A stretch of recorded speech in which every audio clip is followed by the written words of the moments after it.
We remain steadfast in our commitment in delivering local news that matters, stories that inspire, enriching the lives of Filipinos in the Philippines and across the globe. This is your GMA Regional TV. Buong puso para sa Pilipino. Panahabon sa sarong motorsiklo na hulikam. Dating Iriga City Mayor Madal Alfelor, pigkasuhan huli sa subuot maanumalyang disbursement kan 31 million AICS fund. Asin art exhibit asin bancheto sa Karaw Festival sa tuyang bisitahon.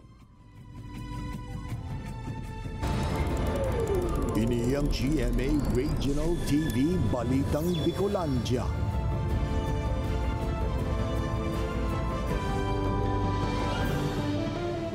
Diyos marhay na hapon mga kapuso, uni na ang balitang Bicolandia. Hatud miyan pinakadarakula asin pinakabagong mga bareta sa Kabikolan.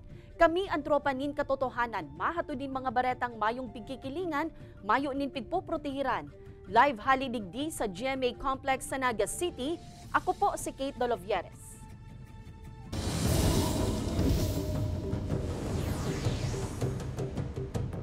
Nagpapadagos ngunyan ang investigasyon kan kapulisan dapit sa nadakop na lalaki na pinurbaran kutaan ng manhabon sa barangay San Juan, Irosin, Sorsogon. Nagtutubod kaya ang kapulisan na posibleng imbwelto ang sospek sa iba pang insidente nin harabunan sa Banwaan. Enot digdi banggi kan Pebrero 11, may hiling sa CCTV ang pagpundo kan lalaking nakamotorsiklo sa hampang kan sarong-harong. Pinurbaran kaining bukasan ang U-box kan nakaparadang motorsiklo. Alagad sa paagi kan CCTV, na monitor kan mga tao sa laog ang pigigibo kan sospek, kaya tulos ining nagruluwas asin nadakop ang sospek. Tulos man ining pigreport sa barangay asin sa Irosin MPS. Sa ngunyan para mientras na nakaluwas ang sospek pagkatapos kan reglementary period. Alagad desidido ang mga biktima na magsuunad nin maninigong kaso kontra digdi. Pinurbaran man ako ananin pahayag kan news team ang mga biktima. Alagad nagsayuman ng maghampang sa kamera para sa saindang seguridad.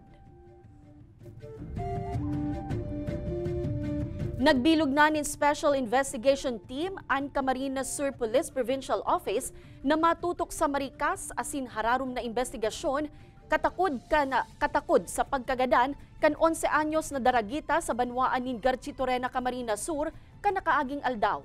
Kasubago nagconvene na ang binilog na investigation team kasabay kan pagproseso asin pag-examine sa mga nakuang ebidensya para madeterminaran kung si Isay ang nasa likod kan makangirhat na panggagadan sa daragita. Di man subuot pigigilid kan grupo ang posibilidad na nilugusan muna ang biktima antes ini gadanon. Ninhulita kun marurumduman na nakwa ini sa kaduduotan na mayo nanin pang ibabang bado. Pigahalat naman sa presente kan mga otoridad ang resulta kan ginibong post-mortem examination o autopsy sa lawas kan biktima. Katakod kay ni may person of interest naman ang mga otoridad na posibleng nasa likod kan nangyaring krimen. Ginagarantiya po natin, nagagawin po natin ang lahat ng paraan para po mabigyan ng katarungan itong ating biktima. Kami rin po sa hari ng PNP, gusto po talaga natin na mapabilis ang sabi nga natin pagsampa ng kaso at tuluyan po mapanagot kung sino man ang gumawa nito. Karumal-dumal na krimen. Albay Governor Grex Lagman, pigsyartong dai maaapektaran ang transaksyon kan provincial government kan mga kasong pigsunad kontra sa iya na may koneksyon sa isyu kan Weteng. Dago sa pagpuho sa operasyon kan Weteng sa Albay, plano ngunyan ni Lagman. Tutukan sa report ni Rosie Nieva. Sa ibong kan mga kasong pigsuunad sa ombudsman kan dating kapitan na si Alwin Nimo kan barangay Anislag, Daraga, Albay kontra kay Albay Governor Grex Lagman, pigsyerto kan gobernador sa publiko na dai kay ni maapektaran ang mga transaksyon asin trabaho kan provincial government.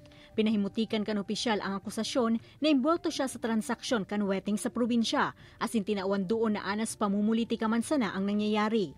Kampante man si Lagman na malulusutan kaini ang nasambitan ng mga kaso.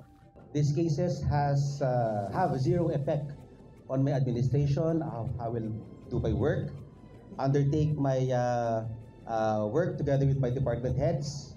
Hindi po tayo magpapaapekto sa ganitong klase mga baseless cases. Sa ibong kay ni Mayo man subuot nin planong magsuunad din kontra asunto an opisyal. Imbes plano kaining magpaluwas ng executive order nganing dagos ng matuldukan ang operasyon kan weteng sa probinsya. Well, sa RESPAC, maliban sa pagpapatigil po ng weteng, maliban sa mas striktong implementasyon laban po sa mga illegal quarry, palagi ko po, hindi naman pa ako vindictive eh. Hindi ako naniniwala na dapat mag-file tayo ng kaso left and right. Enot naman na sinabi ni Nimo na ginibo niya anasambitan ng lakdang makalihis makaresibinin huma sa buhay. Positibo man ang abogado kaini na manggagana sinda sa nasambitan ng laban huli ta makusog subuotan sa indang mga kapot na ebidensya. Ini si Rosie Nieva, Balitang Bicolanja.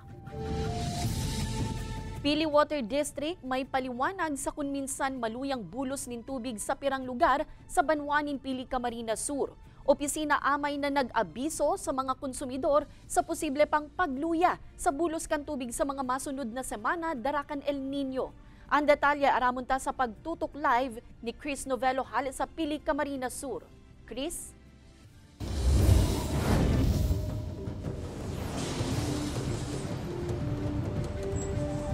Kate, aminado ang Pili Water District na may nagkakapira ng lugar sa Banwaan ang nakakamati ning maluyang bulos ng tubig na mas nanotaran subuot ngunyan na mainit na ang panahon.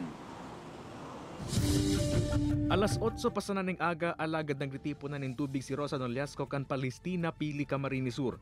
May mga oras kaya subuot na maluyan tubig sa lugar na nakakaapekto sa operasyon kan sa iyang kakanan. Then araw kan pag basta mga alas 9 araw kaning oras mga aga minsan udto. Aday man kadalasan udto basta pagkakaaga lang araw kaning mga busy baga. Aminado man ang Pili Water District na may mga aldaw talaga na nagluluyan supply kan tubig sa Banwaan urog na. Ang mga nasa harayong barangay siring kan Binanwaanan, Tagbong, Santo Domingo, Bula, asin Himaaw. Pag peak hour po kaya sarabay-sabay nagagamit ng tubig. So kung ano lang ang naisusupply ta, yun man ang nagagamit. So pag peak hour medyo may pagluya. May mga area, lalo na si mga puro, mga endpoints na minsan nawawaran sinda ng tubig momentarily. Mas nanotoran subot ini kan opisina urog na kung mainit ang panahon. Katakod ka ini, nag-abiso na sa mga konsumidor ang opisina sa posibleng pagluya pa kan tubig sa mga masunod na mga semana huli sa epekto kan El Nino. Alagad, nakalatag naman subot ang 2024 El Nino plan kan opisina. Siring kan pagpapasailaron sa preventive maintenance sa 8 pumping station ka ini, pagsusog sa mga pipeline kung may leak, maging na pagmonitor sa indang water sources. Aminado kaya ini na dainin na kontrolado ang presenteng sitwasyon kanibang water sources kan opisina. Siring kan spring asin surface water. Aside kang paggamit ng water lorry na igwa kami saro lang, water rationing in a sense na itong valving system. May mga area, kung talagang if worst comes to worst, magkakaigwa kita ng valving system. May mga barangay na may oras. Tangarig, mayo ning barangay na 24/7 mayong tubig. Magkagiripitan man, at least igwa sindang period o oras na igwa. Tapos so iba, ayo. Babarabalanseho na lang.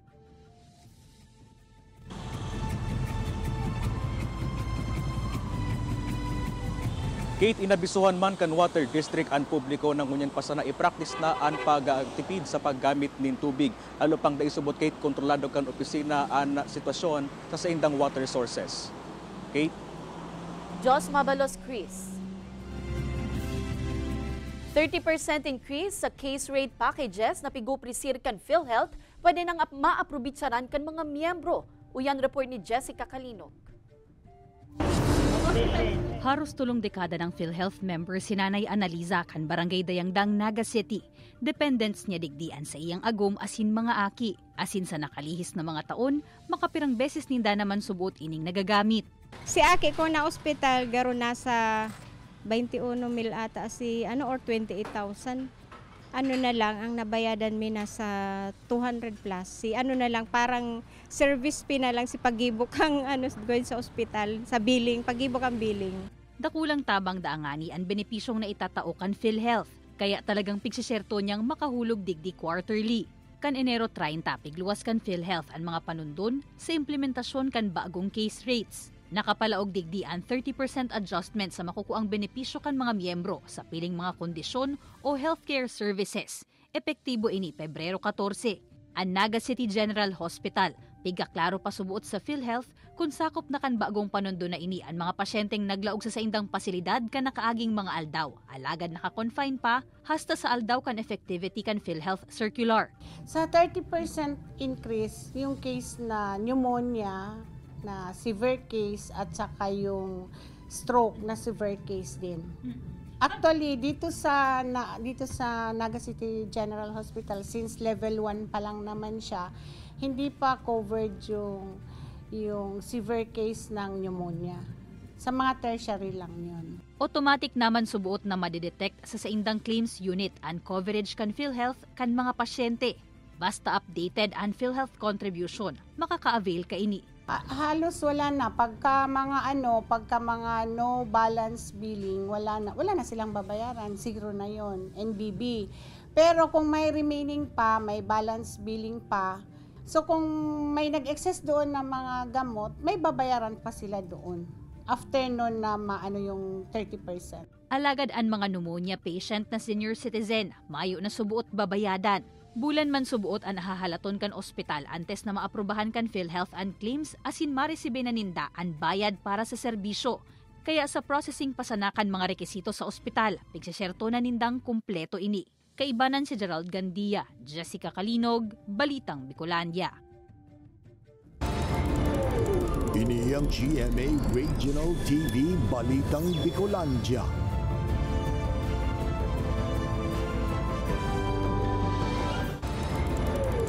Ini ang GMA Regional TV Balitang Bicolandia.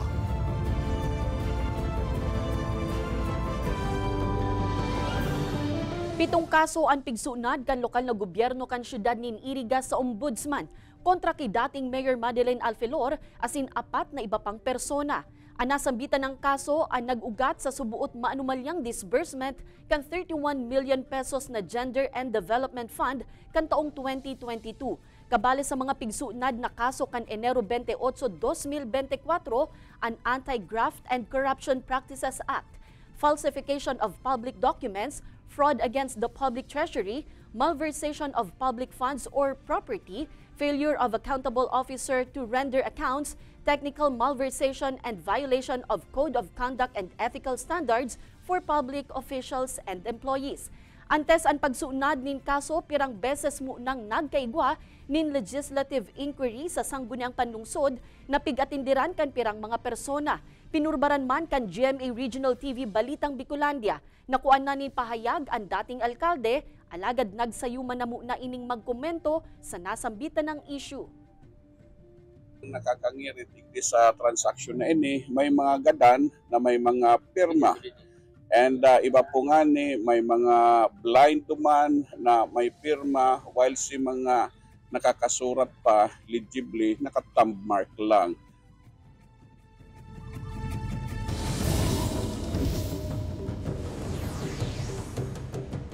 Mga labot na tinampo na pigrereklamo sa sarong barangay sa Bulan, Sorsogon, pig-aksyonan na kan DPWH. Paburubagong kamugtakan kan panahon, sarusubuot sa nakakaapektar sa haloy na patrabaho kan ahensya. Uyan report ni Rosie Nieva. Haros pirang bulan ang reklamo kan mga residente asin motorista ang mga labot sa tinampong ini sa Golpeo Street Zone 5 Bulan, Sorsogon. Garo nga ni nagserbi naman ining plat, hulitaan iba sa mga labot, pigtubuan na nin mga duot. Sigon sa mga residente, enot na ining piglabutan kan DPWH, alagad dain na naipadagos ang patrabaho. Paliwanag man kan DPWH 2nd District Engineering Office, ang mga pag-uuran kan mga nakaaging bulan, ang rason kaya dainin dabastan na ipadagos ang patrabaho. Apuera ka ini, nagkaigwa subuot nin revision sa original plan kan tinampo asin drainage system. Nakikiusap lang po sana kami na bigyan nyo kami ng chance na makapag-implement ng project para po makita nyo and ma-appreciate nyo po yung kagandahan ng effect in the long run. Naiintindihan man subuot kan barangay ang DPWH, alagad-hagad kan mga ini na maipadagos na ang patrabaho sa mas amay na panahon, nganing mainaan naman ang darang abala sa mga nag-aagi sa lugar. The barangay is in constant communication or constant follow-up with the implementing agency na kung pwede, i-fast track niraan na trabaho para maiwasan tabi ang mga further inconvenience sa among mga residente. Sa ngunyan man tang di pa na ipapadagos ang patrabaho para mientras na munang pigtakpanin daga kan DPWH ang mga labot sa tinampo. Asin kung magduro-diretso na ang magayon na panahon, posible subuot na maipadagos na ang trabaho ngunyan o sa masunod na simana. Ini si Rosie Nieva, Balitang Bicolandia.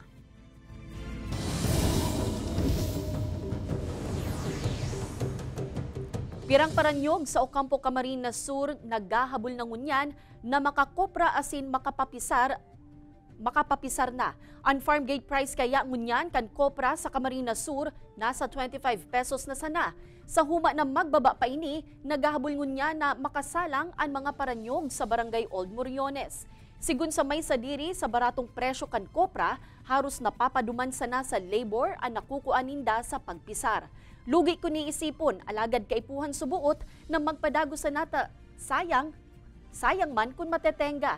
Mientras tanto, target man kan Philippine Coconut Authority na makatanong na ninde imababa sa 8.5 million na mga nyog gunya na taon sa bilog na nasyon. Sa irarum ini kan massive coconut planting and replanting project na obhetong buhayon asin urog na mapakusog ang coconut plantation sa nasyon.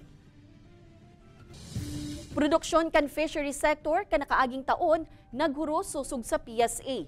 Pagdikit kan nadadakop na sira, mati subuot kan mga parasira sa banwaanin Pasakaw Camarines Sur na dara subuot kan panahon mahal na krudo asin iligal na pagsisira sa banwaan. Tutukan sa report ni Chris Novello. Ibabiyahe na ni Ray Rabian banyerang sirang lawlaw na ininahali sa kadagatan kan Pasakaw Camarines Sur, pasiring sa manlain-lain na merkado sa probinsya.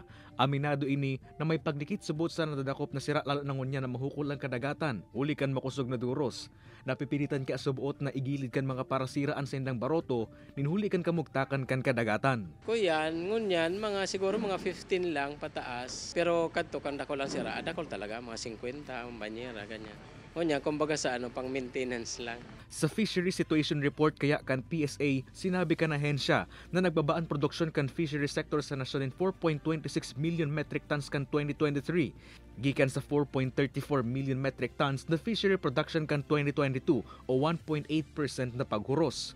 Mas nanotaran subot ang paghuros sa produksyon sa mga commercial, inland municipal fisheries subsector, asin marine municipal fisheries na siring kan banwaaning Pasakaw na mati-mati subot kan mga parasira digdi. Nakakaapekto man subot sa maluyong dakop kan mga parasira ang sunod-sunod na paglangkaw sa mga produktong petrolyo, asin ang iligal na pagsisira na bidamantay naman subot kan mga otoridad.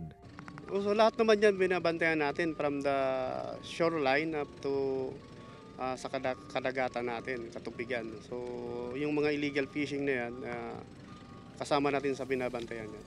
Nakaantabay man subot ang BIFAR sa mga parasira para mas pang magdakol ang produksyon kan mga ini. Nagpapadagos man ang pananaw kan ahensya ng mga fingerless, small bangkas, maging fishing gear sa mga parasira. Kibaran si Carlo Abunita, Chris Novello, Balitang Bicolandia. Pagpaparehistro kan mga local artists sa Naga City, pigtutulod kan lokal na gobyerno kasabay kan National Arts Month. Art exhibit asin bancheto, maa-aprobitsara naman sa Barangay Balatas kasabay kan pagbubukas kan Karaw Festival. Uyan istorya ni Jessica Kalinog. Paglaog pa sana sa Balatas Development Complex, masabat naan man iba-ibang klase asin makukulay na visual art, nagibo kan mga nagenyo artist. Sarong representasyon subuot ini kan mayaman na industriya kan artist sa syudad, asin kan talento kan mga nagenyo. Sigun kay Sepio Department Head Allen Rayondanga, kadakol nin artists sa Naga City, alagad kulang sa platforms, asin mayo nin record sa mga ini ang lokal na gobyerno. Kaya pigmaot kan sa indang opisina na magkaigwanan nin online, asin on-site registration kan nagenyo local artists. As of February 14, 186 artists na ang nagparehistro sa inda. In everything we do, dapat evidence-based, no? Arami kung isay ang musikero, pira ang nasa performing arts, pira ang mga nasa visual arts, literary arts, and so on and so forth. Sa muya, ini ang matauning direksyon. Ano dapat ang taunan doon? Ano dapat ang tanghiruan? Otherwise, pirmilang kita duman sa typical na paghiro. Sa paagikan artist registry, napag-araman man na igwapalanin local artists na nangangaiponin asistensya medikal.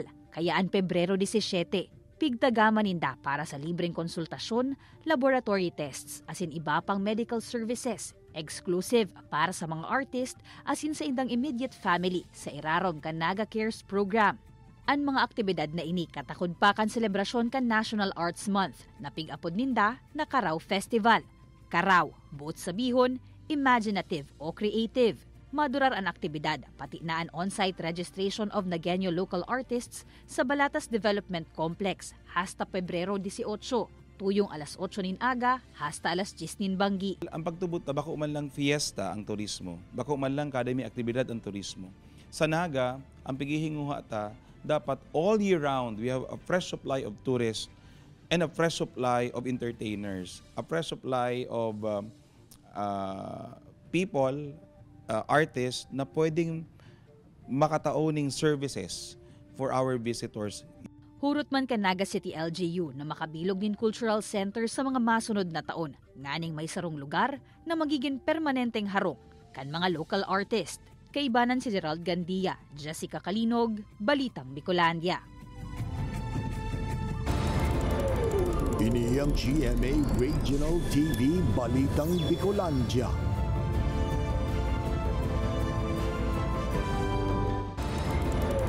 Ini ang GMA Regional TV Balitang Bicolandia.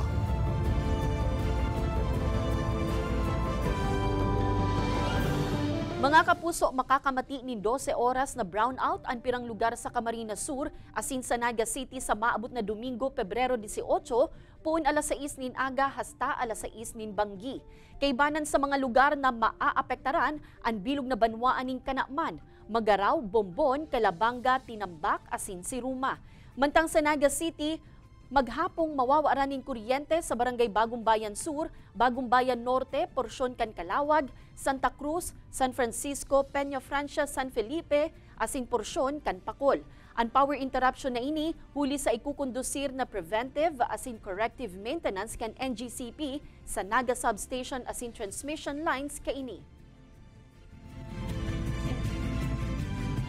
Nanotaran kan COMELEC Bicol ang malaymay na voters registrants na nagpapasiring sa mga COMELEC offices makalihis ang liwat na pagbubukas kan voters registration kan Lunes, Pebrero 12. Sa datos kay kan COMELEC Bicol, sa day 1 kan voters registration, uminabot sa kabilugan na 3,349 ang voter registrants ang naikurit kan ahensya sa manlaenlay na probinsya sa rehiyon. Nangingenot digdi ang Camarines Sur na may 1,065, Albay na may 908, 471 sa Masbate, 364 sa Camarines Norte, 346 sa Sorsogon, asin 195 sa Catanduanes. Pinakadakol sa nasabing numero ang mga voter registrants na 18 anyos pa itaas. Naglalauman COMELEC na mas madakol pa ang voter registrants sa nagpapadagos na voters registration na madurar hasta sa Setyembre 30.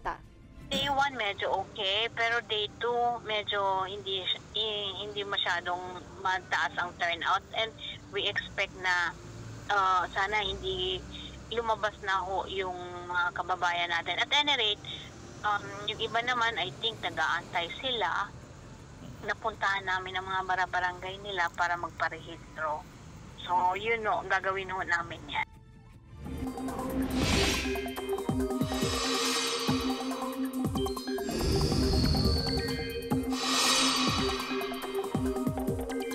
Mga kapuso, padikit-dikit nang nagluluya ang duros amihan sa Northern Luzon, kaya para mientras man na daing gayo mamamatean ang epekto kaini sa nasyon. Sa Northern Luzon sana nakakaabot ang epekto ngunyan kanamihan, mantang ang easterlies man ang padagos na nakakaapektar sa pirang parte kan Visayas asin Mindanao. Sa kapusong Bicolano man na mahabol pang mag-date ngunyan na aldaw, hasta siya nabanggi. Magdara po kamunin payong asin magin andam huli tabasado sa datos kan Metro Weather, may tsansa nin uran sa Camarines Provinces, Albay, Sorsogon, asin Catanduanes. Ang natatadang parte man ka nasyon, kay puhan man na magpreparar para sa mga warak-warak na pag-uuran.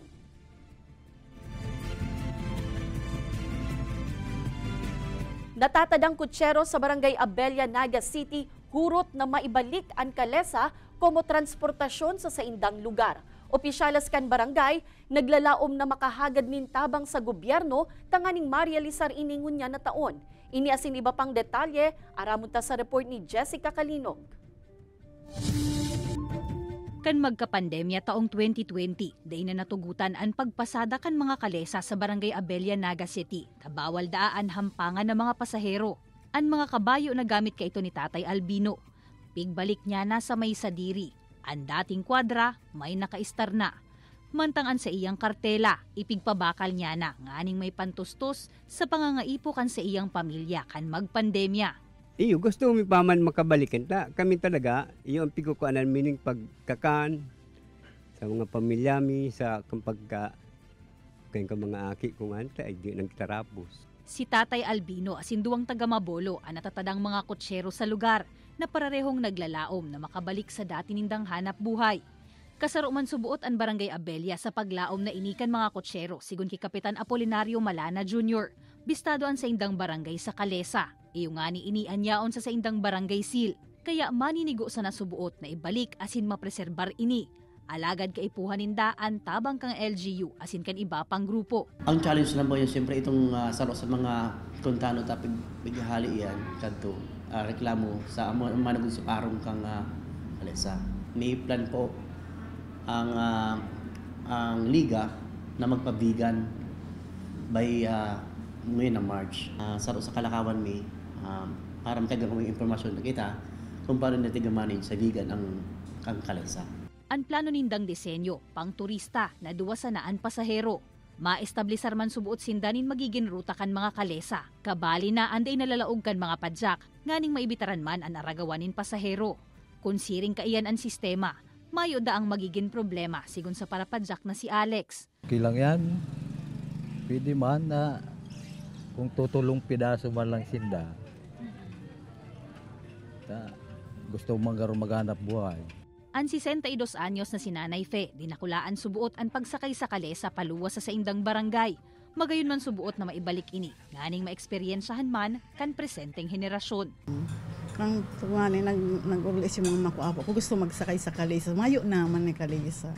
Oo, ano yan, parang i-restore man sa ang Calesa, parehas kang padyak sa mga tricycle. Target kan barangay na mapuuna na ang pagbalikan Calesa, ngunya na taon. Kaibanan si Gerald Gandia, Jessica Kalinog, Balitang Bicolandia. Madadalan ang episode na ini asin iba pang pinakahuring lokal na bareta sa official website kan GMA Regional TV, www.gmaregionaltv.com. Pwede man kamong magbisita sa samuyang official YouTube channel, GMA Regional TV, asin i-click ang subscribe button para sa pinakamaiinit na bareta hali sa man-iba-ibang rehiyon. Mabalos sa mga kapusong Bicolanong nagantabay, magin sa mga kapuso nyato abroad. Ninhulita sa GMA Regional TV, Local News Matters. Asin yan ang pinakadakula asin mainit na bareta sa Kabikolan. Ako si Kate Dolovieres, kami ang GMA Regional TV Balitang Bicolandia, bilog na pwersa para sa mas dakulang misyon asin mas mahiwas na pagserbi sa nasyon.